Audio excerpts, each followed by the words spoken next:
അക്ഷയ കൃഷ്ണാനന്ദ ചേരുന്ന വിശദാംശങ്ങൾ നൽകാനായി. അക്ഷയ, ഇന്ത്യ ഉയർത്തിയ പടുകൂറ്റൻ സ്കോറിന് മുന്നിൽ ശ്രീലങ്കയ്ക്ക് പിടിച്ചു നിൽക്കാൻ കഴിഞ്ഞില്ല. എങ്ങനെയുണ്ടായിരുന്നു ഇന്നത്തെ മത്സരം? ശശി തരൂർ എം പി എങ്ങനെയാണ് മത്സരത്തെ വിലയിരുത്തിയത്? ഇന്ത്യ ഉയർത്തിയ പടുകൂറ്റൻ സ്കോറിൽ എത്താൻ കാര്യമായി തന്നെ ശ്രീലങ്ക ശ്രമിച്ചു എന്ന് വേണം ഇന്നത്തെ കളിയിലൂടെ നമുക്ക് വിലയിരുത്താൻ.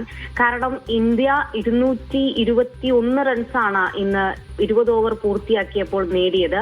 അതിൽ 222 റൺസായിരുന്നു ശ്രീലങ്കയുടെ വിജയലക്ഷ്യം. ശ്രീലങ്ക 190 റൺസ് എടുത്തു. അതായത് മറ്റ് 3 കളികൾ നമ്മൾ വെച്ചു നോക്കുന്ന സമയത്ത് 130 റൺസ് എടുക്കാൻ പോലും ശ്രീലങ്കയ്ക്ക് സാധിച്ചിരുന്നില്ല.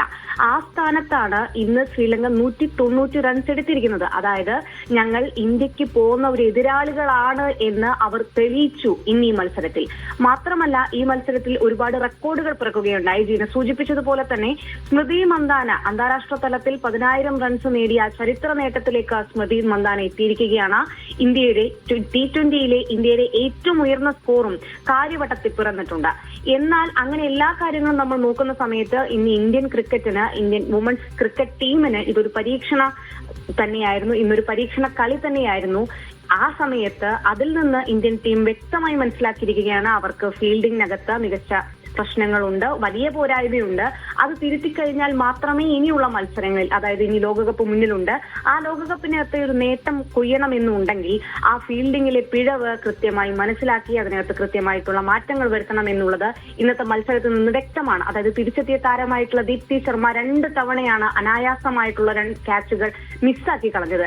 അത്തരത്തിൽ ഒരുപാട് ഫീൽഡിംഗ് പിഴവുകളാണ് ഇന്ത്യൻ ടീമിന്റെ ഭാഗത്തു നിന്ന് ഇന്നുണ്ടായത്. അതേസമയം ഇന്ത്യയുടെ ബാറ്റിംഗും നമ്മൾ എടുത്തു പറയേണ്ടതാണ്. ഇന്ത്യൻ ബാറ്റിംഗിനകത്ത് യാതൊരുവിധ പ്രശ്നവുമില്ല. ഇന്ന് ജമീമ റോഡ്രിഗസ് കളിച്ചിരുന്നില്ല. അതായത് സാധാരണ 3-ാം സ്ഥാനത്താണ് ജമീമ ഇറങ്ങുന്നത്. എന്നാൽ ഇന്ന് 3-ാം സ്ഥാനത്തേക്ക് ഇറങ്ങിയത് റിച്ച ഘോഷ് ആയിരുന്നു.